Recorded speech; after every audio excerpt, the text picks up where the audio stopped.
At buksan po natin ang ating mga banal na kasulatan at tayo po patuloy na mag-aaral. Tayo po ay nasa unang Korinto, Kapitulo 6 at tayo ating pong ipagpapatuloy sa 13 aking babasahin hanggang sa talatang 20. Tatapos po natin yung nakaraan ang talatang 12. Kaya dito po sa unang Korinto sa 13, ito po sinasabi. Ang mga pagkain ay sa tiyan at ang tiyan ay sa mga pagkain. Ngunit kapwa iwawasak ng Diyos yaon at ang mga ito. Tatapot ang katawan ay hindi sa pakikiapid, kundi sa Panginoon. At ang Panginoon ay sa katawan. At muling binuhay ng Diyos ang Panginoon at muling bubuhay naman tayo sa pamamagitan ng kanyang kapangyarihan. Hindi ba kayo nalalaman na ang inyong mga katawan ay mga sangkap ni Kristo? Kukunin ko baga ang mga sangkap ni Kristo at gagawin kong mga sangkap ng isang patutot. Huwag nawang mangyari.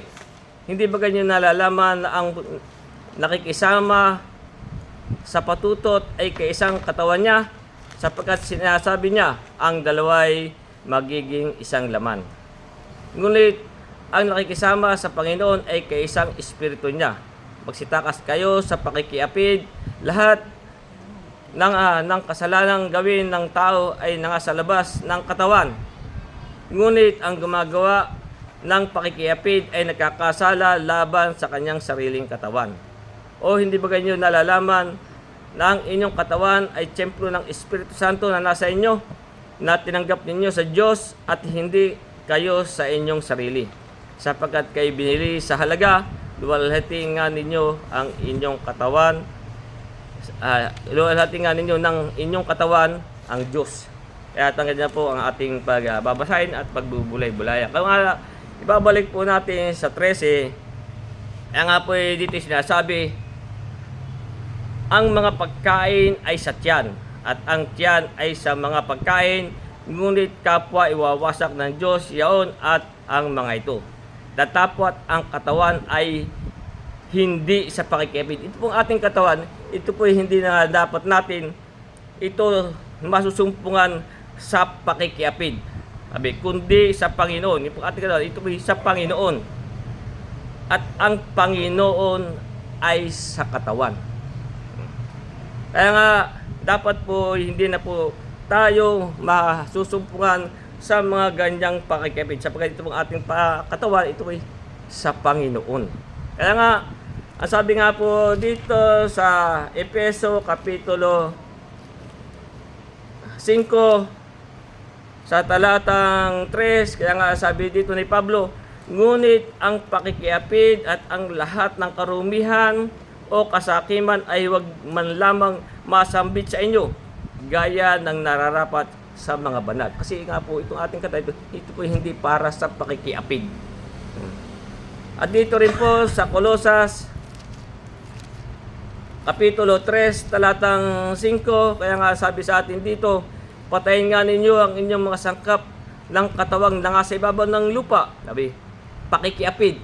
Po, dapat na po hindi tayo masusumpungan sa mga ganyang bagay at gawain, pakikiapid, karumihan, masamang pita, masamang nasa at kasakiman na iyay pagsamba sa Diyos-Diyosan. Kaya dapat po tayo, ito pong ating katawan ay hindi na po dapat ito sa pakikiapid. Kaya sabi nga rin sa Roma Kapitulo 6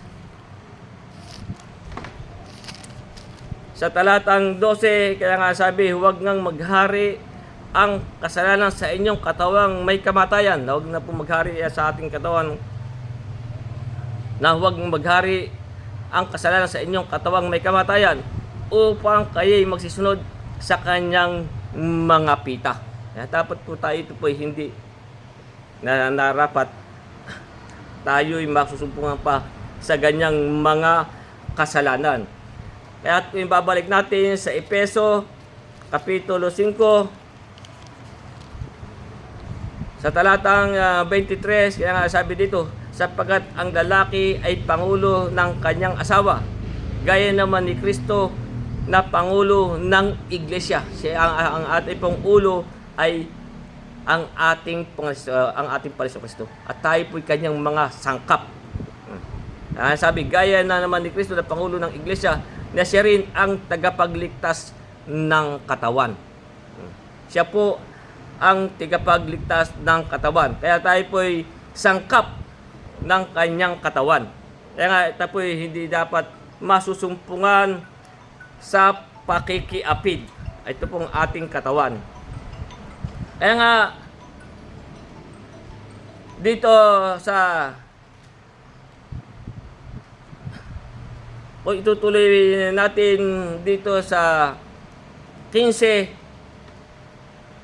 at 16, lampasan po muna natin yung 14. Kaya nga, dito sa bandang huli ito, sabi, datapwat ang katawan ay hindi sa pakikiapid, kundi sa Panginoon. At ang Panginoon ay sa katawan. Kaya nga sa 15, 16, sabi dito, hindi ba ganyan nalalaman na ang inyong mga katawan ay sangkap ni Kristo? Tayo po ay sangkap ni Kristo. Siya po ang ulo natin sa mga bagay sa iglesia. Sabi. Kaya nga sabi, hindi ba kayo nalalaman na ang inyong katawan ay sangkap ni Kristo? Kukunin ko baga ang sangkap ni Kristo at gagawin kong sangkap ng isang patutot? Huwag nawang mangyari. Sabi, hindi ba ganyo nalalaman na ang nakikisama sa patutot ay kaisang katawan niya, sapagkat sinasabi niya ang dalawa'y magiging isang laman. Kaya nga po ito'y hindi po dapat na tayo ay nakikiapid pa. Kaya nga, dito po sa Efeso 5, sa talatang 30, kaya nga ano sabi dito ni Pablo, sapagkat tayo ay mga sangkap ng kanyang katawan. Tayo po, mga nagsisampalataya, tayo po'y sangkap ng kanyang katawan. Kaya nga yung sabi sa atin dito sa bandang huli, kundi datapwat ang katawan ay hindi sa pakikiapid, kundi sa Panginoon. Sapagkat tayo po'y sangkap ng kanyang katawan, at ang Panginoon ay sa katawan. Kaya nga tayo po'y hindi na nararapat masusumpungan sa mga pakikiapid. At dito rin sa Unang Korinto, Kapitulo 12, sa talatang 27, kaya nga sabi nga dito, kayo nga ang katawan ni Kristo, at bawat isa'y sama-samang mga sangkap niya. Tayo po'y kasama-samang mga sangkap niya. Dito rin sa Roma 12:5,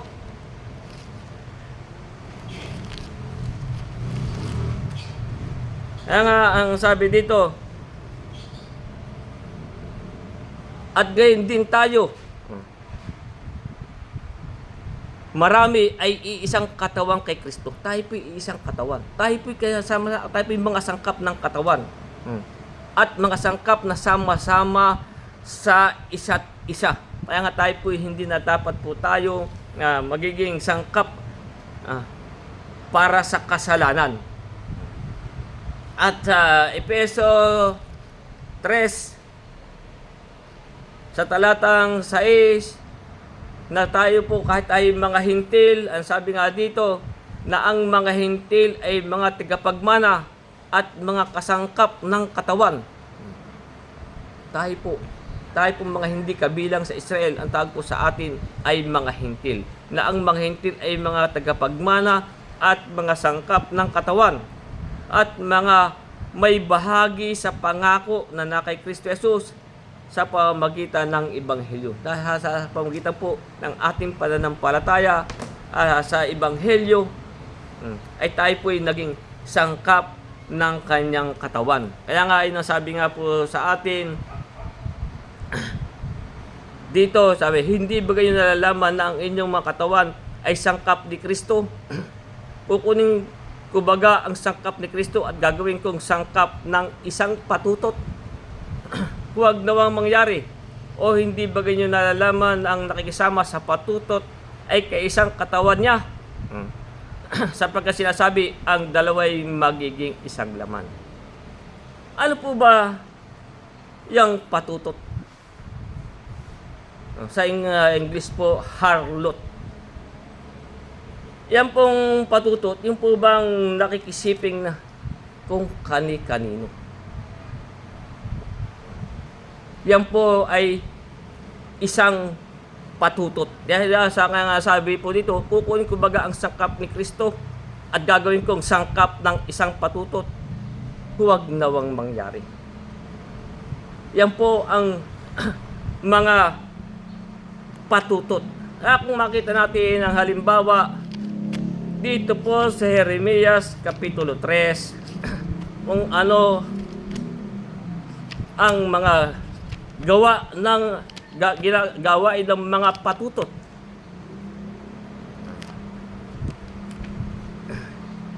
Yan po sa ikangay sa mga salitang kanto o sa mga mga palasak na pananalita. Yan po lumalabas sa wala po naman to, mga bagong terminolohiya ng mga katao ngayon.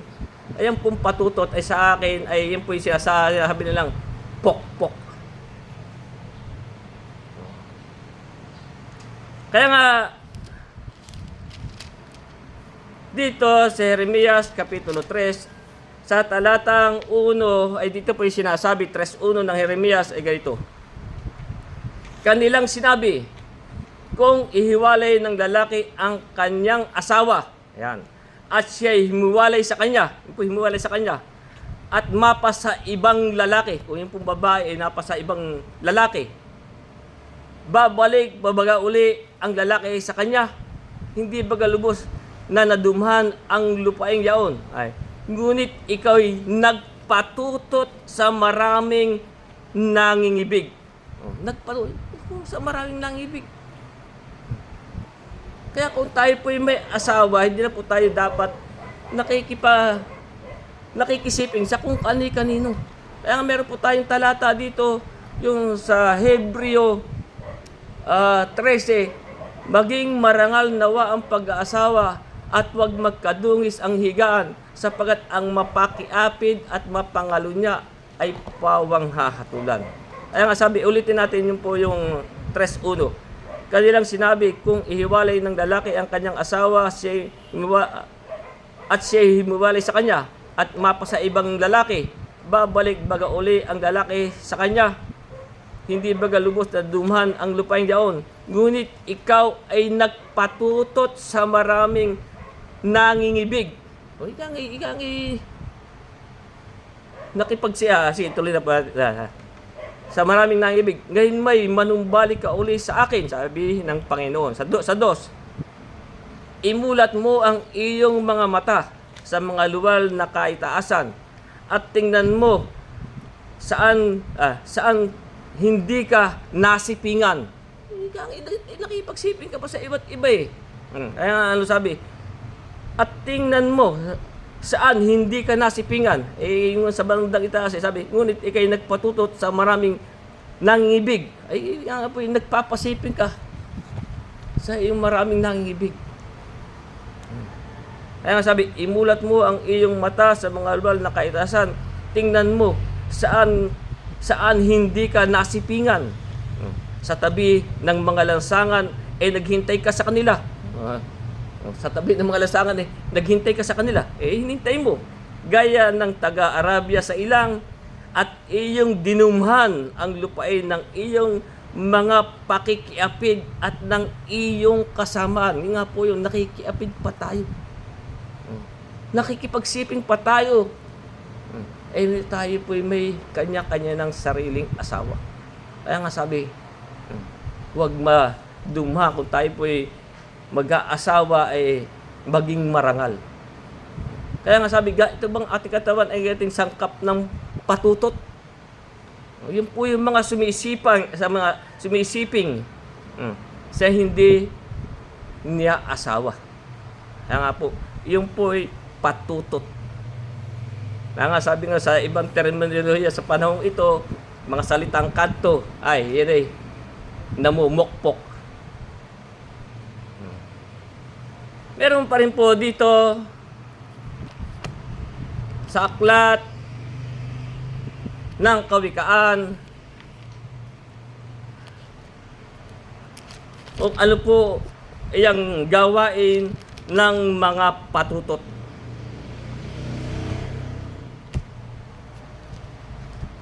Dito sa Kawikaan, Kapitulo 9, sa Kapitulo 7, talatang 9 ay ating pong babasahin hanggang sa 21. Kaya dito makita natin kung ano yung mga gawain ng patutot. Sabi, sa pagtatakip silim sa kinagabihan ng araw, sa kalahatian ng gabi at sa kadiliman, at narito do'y nasa lubog niya ang isang babae na nakagayak ng tila isang patutot at tuso sa puso. Ganyan po talaga kung yan po'y lobas sa kalagitnaan ng gabi. Yung mga ganyang mga patutot, sabi. Narito doon ay nasa lubog niya ang isang babae na nakagayak na tila isang patutot at tuso sa puso. Sabi, siya'y madaldal at matigas ang ulo. Dito lang po sa aming lugar Kung mo yan ngayon may tulay, marami po dyan. Kaya sabi, siya'y madaldal at matigas ang ulo. Ang kanyang mga paa ay hindi nagsisitahan sa kanilang bahay. Kasi nga po, gabi-gabi dyan. Ibang oras na mga kabataan. Ibang iiksipan ng mga suot. Sabi, siya'y madaldal at matigas ang ulo, ang kanyang mga paa ay hindi nagsisitahan sa kanyang bahay. Gaya'y nasa lansangan siya. Gaya'y nasa lansangan siya. Mayamay nasa mga luwal na dako siya. Nag-aabang sa bawat sulok. Yung nga po, nag-aabang sa bawat sulok. Kaya nga sabi ng iba, diyan na, may namumukpok. Yung mga bagong terminology po ng mga kabataan ngayon yan Sabi, ngayon nasa lansangan siya, may nasa luwal na dako siya, nag-aabang sa bawat sulok. Sa ngayon, hinahawakan niya siya at hinahakan siya. Sabi, dito maganda po sa 13. Sa ngayon, hinahawakan niya at hinahakan siya at may mukhang walang hiya. Ito nakalagay po. At may mukhang walang hiya na nagsasabi siya sa kanya. Mga hain at mga handog tungkol sa kapayapaan ay sa akin. Sa araw na ito'y tinupad ko ang aking mga panata. Ito po sabi ng mga ganyan. Kaya't lumabas ako upang salubungin ka. Baka po may kadil na. Kaya nga sabi, kaya lumabas ako upang salubungin ka. Hinanap kong masikap ang iyong mukha at nasumpungan kita.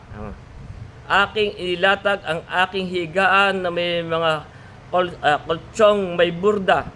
Nayari sa guhit-guhit na kayong lana sa Ehipto. At aking pinabanguhan ang aking higaan ng mira, ng oleyo at sinamomo. Ito yung mga pabango ito. Sabi, parito ka, tayo'y magpakasaya sa pagsisintahan hanggang sa kinaumagahan. Ganyan po ang mga gawain ng patutot. Sabi, parito ka, tayo'y magpakasaya sa pagsisintahan hanggang sa kinaumagahan. Magpakasaya tayo sa mga pagsisintahan. Sapagkat ang lalaki ay wala sa bahay. Siguro yung asawa wala sa bahay. Siya'y naglakbay sa malayo. Kaya tulad sa panahon pong ito, ang mga pareho po naman pag ang babae siyang nag-abroad, iba po ang nangyayari doon sa lalaki. Pag ang lalaki siya nag-abroad, ganun din po ang nangyayari sa babae.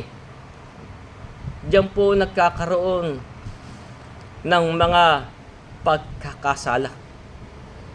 Kaya nga sabi, parito ka, tayo magpakasya ng pagsisintahan hanggang sa kinaumagahan. Magpakasaya tayo sa mga pagsisintahan sapagkat ang lalaki ay wala sa bahay. Siya ay naglakbay sa malayo. Siya ay magdadala ng supot ng salapi. Siya ay uuwi sa bahay sa kabilugan ng buwan. Kung nga po, matagal pa po bago umuwi.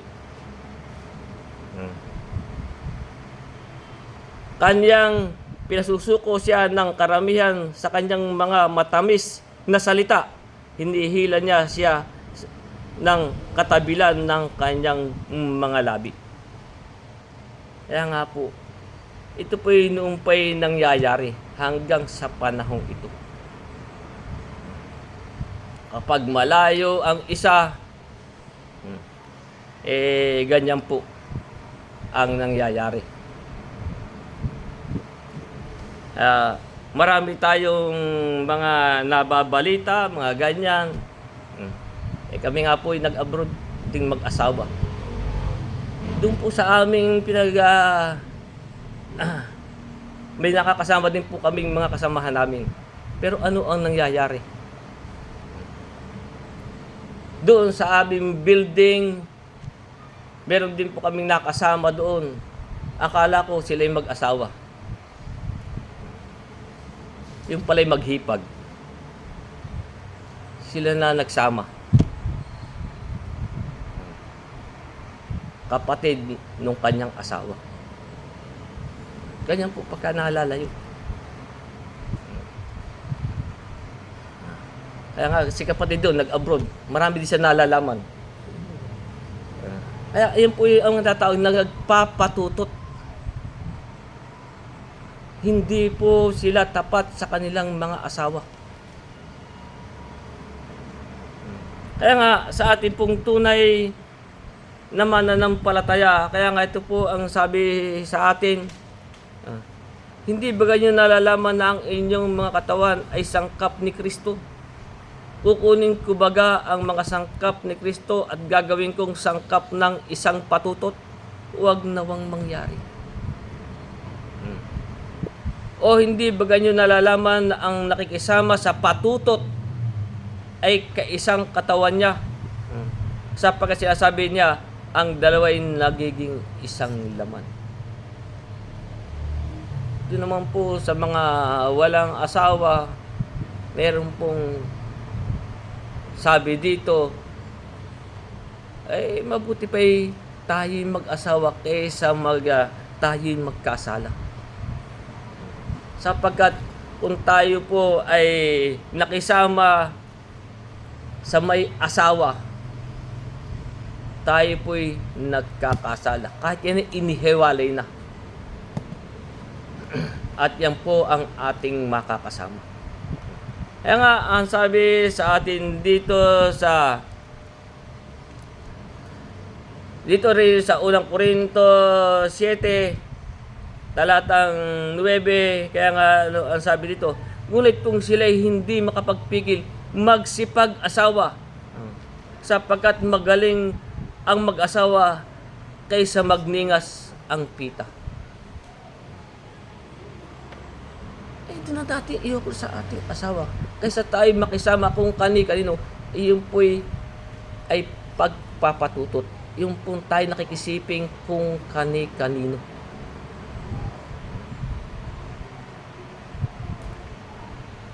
Kaya nga, kaysa tayo mag-asawa na lang tayo. Kaya ito pong ating katawan, ito po hindi dapat maging sangkap ng patutot. Sapagkat yung sabi, tayo'y katawan niya. Tayo sama-samang mga sangkap niya.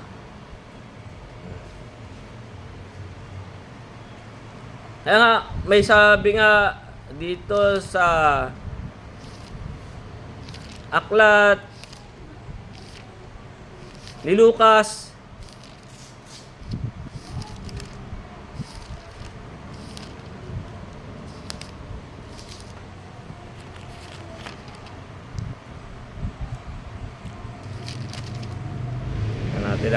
harapin po natin. Yung pong kung tayo'y may asawa.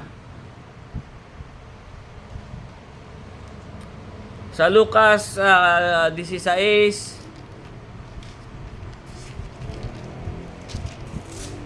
sa talatang 18, kaya nga sabi dito, ang bawat lalaki na ihiwalay ang kanyang asawa at nag-asawa sa iba ay nagkakasala ng pangangalunya.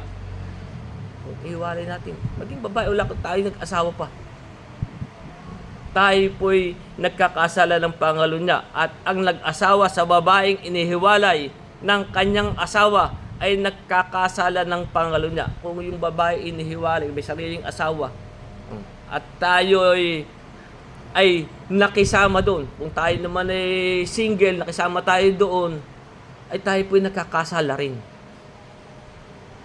May asawa yun yung pakinuha mong kapag. Kaya nga sabi ko, tayo hindi makapagpigil, tayo magsipag-asawa. Pero wag yung kukunin natin yung asawa ng iba. May asawa na yun Yun po namang sabi sa Marcos,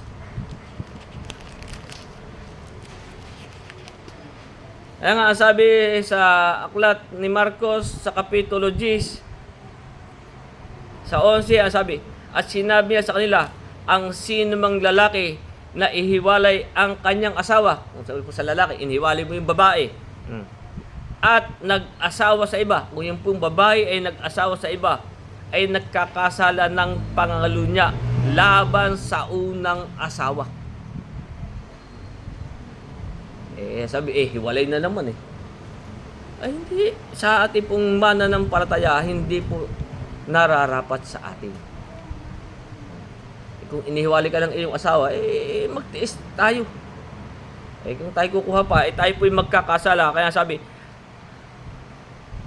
at sinabi sa kanila, ang sino mang lalaki na ihiwalay ang kaniyang asawa, yung babae, at nag-asawa sa iba, yung pong babae, nag-asawa pa sa iba, ay nagkakasala ng pangangalunya labas sa unang asawa. Hindi po katuwiran yun. Inihiwalay na nga ako At sa 12 sabi, at kung ihiwalay ng naman babae, at kung ihiwalay ng babae ang kanya, yung babae na inihiwalay na yung lalaki, umiwalay siya sa lalaki, at mag-asawa sa iba, ay nakakasala siya ng pangangalunya. Magkakasala rin tayo. Kaya nga sabi sa atin, sa tunay naman, maging marangal nawa ang pag-aasawa. At huwag magkadungis ang higaan, sapagkat ang mapakiapid at mapangalunya ay pawang hahatulan. Kaya nga po, ito'y hindi nararapat sa atin na ito po'y maging kasangkapan ng patutot. Yan po ang kanyang patutot. Kaya nga, sa 18, lapasan muna natin yung isa. Sabi sa 18, magsitakas kayo sa pakikiapid.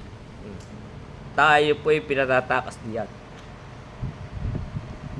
Kaya nga, masiyahan na tayo sa ating asawa.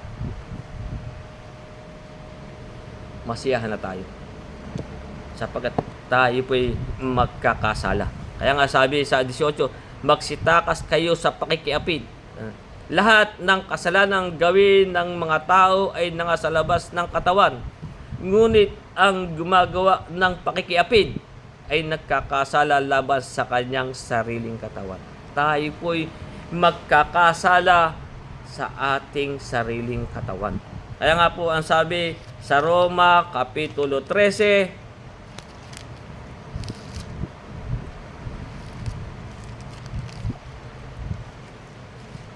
sa talatang 13, kaya nga sabi sa atin, maghilakad tayong mahinhin gaya ng araw. Huwag sa katakawan at paglalasing, huwag sa kalibugan. Yun po kalibugan may asawa ka anak gusto mo pang sa iba ka pa makikiapid. Sabi, huwag sa kalibugan at sa kahalayan.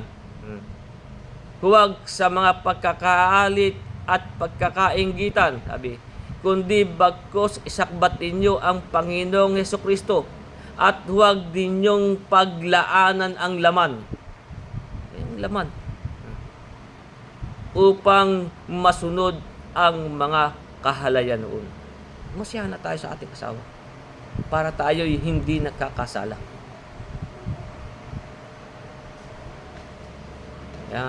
Ganyan po ang bilin sa atin na nga po sabi, kundi bagkus isakbat ninyo ang Panginoong Hesukristo, huwag ninyong paglaanan ang laman upang masunod ang mga kahalayan noon. Kaya nga po, sa Mateo 15, sa talatang 19, kaya nga nasabi, sapagkat sa puso nang gagaling ang mga ang masasamang pag-iisip. Ganyan, masasamang, sa puso po nang gagaling yan, kung ganyan pa tayong paglalaanan pa natin ng laman.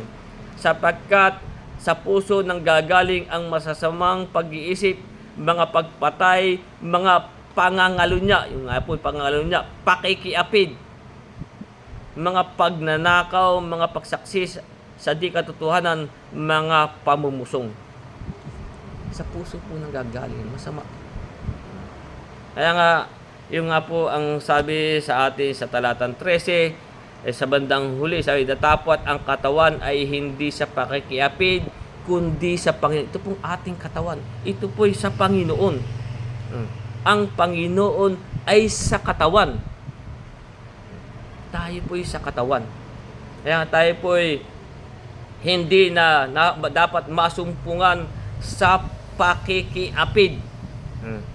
Sapagkat ano ang sabi dito sa unang Korinto, dito sa talatang 9 at 10, kaya nga sabi sa atin, o hindi ba ganyo nalalaman na ang mga liko ay hindi magsisipagmana ng kaharian ng Diyos? Kalikuan po yun eh. Sabi, huwag kayong padaya kahit ang mga mapakiapid, ni ang mananamba sa Diyos-Diyosan, ni ang mga mangangalunya, ni ang mambababae, ni ang mga mapakiapid sa kapwa lalaki, ni ang magnanakaw, ni ang mga masakim, ni ang mga maglalasing, ni ang mga mapagtungayaw, ni ang manlulupig, ay hindi magsisipagmana ng kaharian ng Diyos. Hindi po tayo magsisipagmana ng kaharian ng Diyos. Kung tayo po'y ganyang, diyan tayo masusumpungan. Kaya nga sabi, wag natin paglaanan ang laman. Ano po ba yung mga gawa ng laman? Yung nga po yung sa Galacia, yan po ay mga gawa na laman. Yan po ay hindi magsisipagmana ng kaharian ng Diyos. Dito po sa Galacia 5:19, sabi, at hayag ang gawa ng laman sa mga ito, pakikiapid, karumihan, kalibugan, pagsamba sa Diyos-Diyosan, pangkukulang, mga pagtataniman, mga pagtatalo, mga panilimbugho, mga pagkakaalitan, mga pagkakampi-kampi, mga pagkakabahabahagi, mga hidwang pananampalataya, mga kapanagilian, mga paglalasing, mga kalayawan, at ang mga katulad nito tungkol sa mga bagay na ito ay aking ipinagpapaunang ipaalala sa inyo. Ito ay pinaalalahanan. Tulad sa aking pagpapaalala ng una sa inyo, na ang mga nagsisigawa ng mga bagay, nagsisigawa ng gayong mga bagay, ay hindi magsisipagmana ng kaharian ng Diyos. Hindi po tayo magsisipagmana ng kaharian ng Diyos. Kaya nga, kung ibabalik po natin yung 14, sabi, at muling binuhay ng Diyos ang Panginoon, at muling bubuhay naman tayo sa pamamagitan ng kanyang kapangyarihan. Tayo po'y bubuhayin muli. Kung tayo masumpungan dyan, ano sabi sa atin? Ang gumagawa ng mga ganyang bagay ay hindi magsisipagmana ng kaharian ng Diyos. Tayo pong nagsisampalataya, tayo po'y bubuhaying maguli. Lahat po naman, kaya lang po, ay meron pong unang pagkabuhay na maguli. Kaya nga dito sa unang Korinto Kapitulo 15, sa talatang 51, kaya nga dito sinasabi, 15:51. Narito, sinasaysay ko sa inyo ang isang hiwaga. Hindi tayong lahat ay mga tutulog. Ngunit tayong lahat ay babaguhin sa isang sandali, sa isang kisap mata, sa huling pagtunog ng pakakak, sapagkat tutunog ang pakakak at ang mga patay ay mga bubuhay na maguli na walang kasiraan at tayo'y babaguhin. Sapagkat kinakailangan itong may kasiraan ay magbihis ng walang kasiraan at itong may kamatayan ay magbihis ng walang kamatayan. Kaya tayo po ay babaguhin.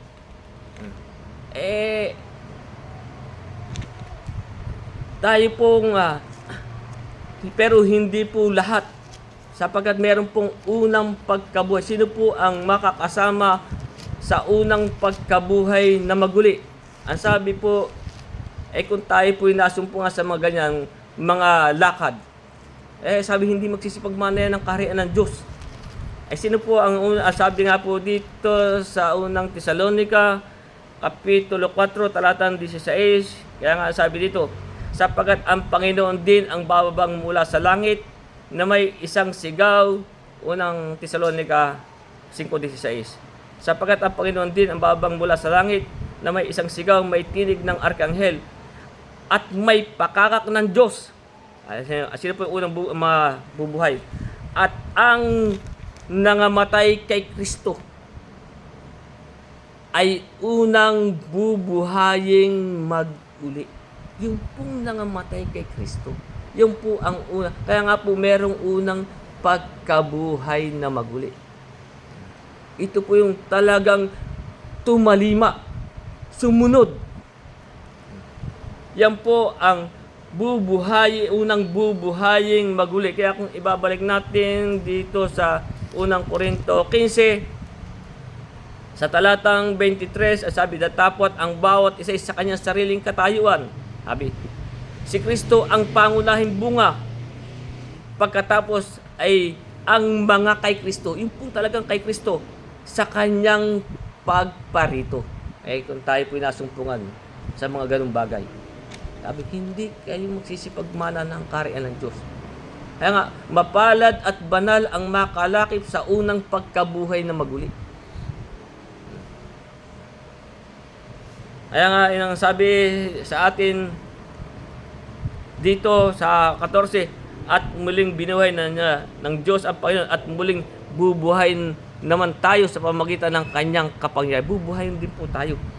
Pero dapat po tayo masumpungan. Dapat po, kaya nga ang sabi nga po, dapat po tayo humarap na sakdal. Ay, ibig po sabihin ng sakdal, perfect. Yung nga po ang sabi ni Pablo sa kanyang sulat dito sa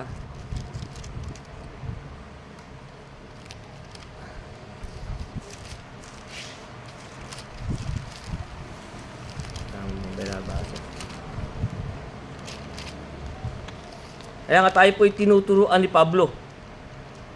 Dito po sa Colosas, Kapitulo 1, talatang 28, kaya nga sabi ni Pablo, na siya naming ipinahayag na pinaalalahanan ang bawat tao, at tinuturuan ang bawat tao sa buong karunungan upang maiharap naming sakdal kay Kristo ang bawat tao. Ano po sabi sakdal? Perfect. May airtime perfect. Kaya nga anong sabi sa ating napag-aralan na ihandog nga ninyo ang inyong katawang isang haing buhay, banal. Yung po sa 12:1 ng Roma. Kaya nga mga kapatid, naman ko sa inyo, alang-alang sa kahabagan ng Diyos na inyong iharap ang inyong katawan na isang haing buhay, banal, na kaaya-aya sa Diyos na siyang inyong katampatang pagsamba. Huwag kayong magsiayon sa sanlibutan ito, kundi mag-iba kayo sa pamamagitan ng pagbabago ng inyong pag-iisip upang mapatunayan ninyo kung alin ang mabuti at kaaya-aya at lubos na kalubuan ng Diyos. Dapat po tayo humarap na sakdal. Kaya nga, tayo po'y bubuhayin. Kaya ituloy po natin sa 17, sabi, ngunit ang nakikisama sa Panginoon ay kaisang espiritu niya. Yung po nakikisama sa Panginoon, tayo po'y kaisang espiritu niya. Nasabi nga dito sa Galatia 5:16, kaya nga sinasabi ko nga, magsilakad kayo ayon sa espiritu. At hindi ninyo gagawin ang mga pita ng laman. Hindi po natin, sapagkat tayo sangkap ni Kristo. Hindi po natin gagawin yung mga pita ng laman. Sapagkat ang laman ay nagnanasa laban sa espiritu at ang espiritu ay laban sa laman. Sapagkat ang mga ito'y nagkakalaban upang huwag ninyong gawin ang bagay na inyong ibigin. Upang huwag po natin gawin ang lahat ng mga bagay na ating ibigin. Kaya nga, ang sabi nga dito sa Thessalonica 5:23, na ang sabi nga, at pakabadaling kayong lubos ng Diyos ng kapayapaan at ang inyong espiritu at kaluluwa at katawan ay ingatang buo. Dapat ito ingatan natin buo. Sakdal. Na walang kapintasan. Dapat ingatan natin na walang kapintasan sa pagparito ng ating Panginoon. Pagparito po niya, dapat po ito'y sakdal. Walang kapintasan sa kanyang pagparito. Kaya, babalik natin sa Roma Kapitulo 8.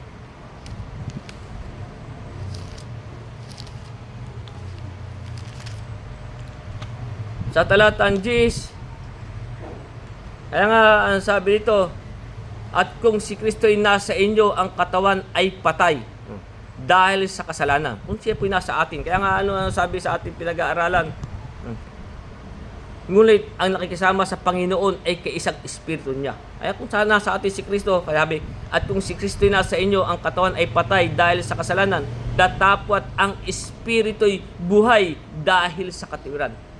Dahil po sa pananampalataya. Sa 11, ngunit kung ang espiritu niya ang bumuhay na maguli kay Jesus ay tumira sa inyo. Sapagkat tayo po'y kanyang tahanan Tayo po'y tahanan niya sa espiritu. Ngunit kung ang espiritu niya ang bumuhay na maguli kay Jesus ay tumira sa inyo, ang bumuhay na maguli kay Kristo Jesus sa mga patay ay magbibigay buhay naman sa inyong katawang may kamatayan sa pamamagitan ng kanyang espiritu na tumitira sa inyo. Titira ba sa atin kung tayo sangkap ng isang patutot? Kaya sa 8:14 sabi, sapagkat ang lahat ng mga pinapatnubayan ng Espiritu ng Diyos, sila ang mga anak ng Diyos. Roma 8:14. Sa 8:16 ng Roma, ang Espiritu rin ang nagpapatuto kasama ng ating Espiritu na tayo'y mga anak ng Diyos. At kung mga anak ay mga tagapagmana nga, mga tagapagmana sa Diyos at mga kasamang tagapagmana ni Kristo, kung gayon nga, makipagtiis tayo sa Kanya. Makipagtiis tayo sa Kanya upang tayo'y mulhati namang kasama niya. Kaya nga sa 18, sapagkat napatunayan ko, ang pagtitiis sa panahong ito ay hindi karapat-dapat maitutumbas sa kalwalhatiang mahayag sa atin. Ay, tayo po magtiis na. Magtiis na lang tayo.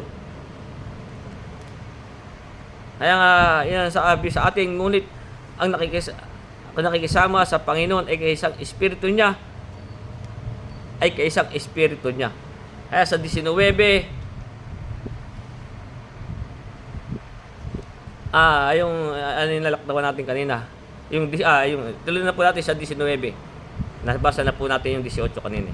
Kaya sa 19 sabi, o hindi ba ganyan nalalaman na ang inyong katawan ay templo ng Espiritu Santo na nasa inyo? Tayo po, itong ating katawan. Tayo po'y templo ng Espiritu Santo na nasa inyo, na tinanggap ninyo sa Diyos at hindi na kayo sa inyong sarili. Hindi na po tayo sa ating sarili. Tayo po'y sariling pag-aari na ng Diyos. Nga po, ang sabi sa Efeso Kapitulo 2, sa Kapitulo 1, na sabi nga sa 14, 1:14 ng Efeso, sabi, na siyang patutuo sa ating mana hanggang sa ikatutubos ng sariling pag-aari ng Diyos sa ikapupuri ng kanyang kalwalhatian. Kaya nga itong ating katawan ay sa Panginoon. Kaya nga sabi, hindi ba kayo nalalaman ng inyong katawan ay templo ng Espiritu Santo na nasa inyo, na tinanggap ninyo sa Diyos, hindi na kayo sa inyong sarili. Kaya nga dito sa 1 Corinto 3:16, ang sabi, hindi ba ganyo nalalaman na kayo'y templo ng Diyos at ang Espiritu ng Diyos ay nananahan sa inyo? Sa atin, nananahan na po sa atin. At sa 2 Corinto 16,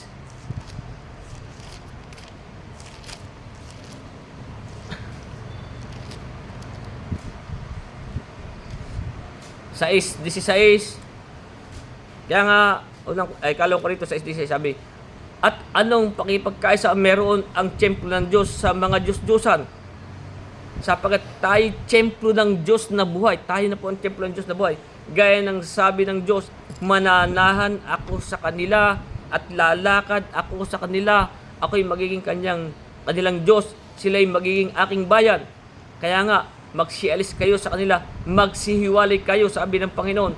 At huwag kayong magsihipo ng mga bagay na marumi, at kayo'y aking tatanggapin. Tatanggapin. Huwag na po tayong magsihipo ng mga bagay na marumi. Ang po tayo'y hindi na tayo sa ating sarili. Sa Roma 14,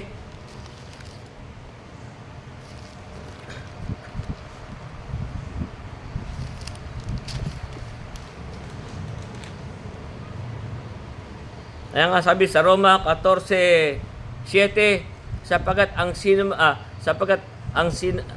man sa atin ay hindi nabubuhay sa kanyang sarili, at sino may hindi mamamatay sa kanyang sarili. Sapagkat kung mga bubuhay tayo sa Panginoon, kung tayo po sa bubuhay sa Panginoon, ay mga bubuhay tayo, at kung mamamatay tayo sa Panginoon, tayo mga mamatay. Kaya sa mabuhay tayo o sa mamatay, tayo sa Panginoon. Diyan po, tayo po sa sarili ng pag-aari ng Diyos.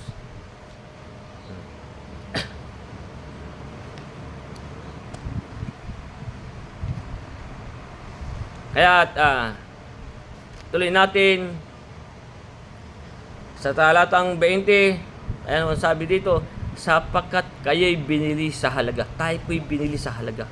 Luwalhati nga ninyo ng inyong katawan ang Diyos. Ano pong binili tayo sa halaga? Tayo po'y binili sa mahalagang dugo ng ating Panginoon. Kaya nga sabi sa 7:23 nitong 1 Corinto, ayan sabi, sa halaga kay binili, huwag kayong maging alipin ng mga tao. Tayo po'y binili sa halaga. Tayo po'y binili ng mahalagang dugo ng ating Panginoon. Kaya nga, sa halaga kay binili, huwag kayong maging alipin ng mga tao. Hindi po tayo dapat. Sapagkat tayo'y alipin niyaong ating tinatalima. Kung tayo po'y tinatalima natin ng Panginoon, tayo po'y kanyang alipin. Nasabi nga sa 1 Pedro 1:18,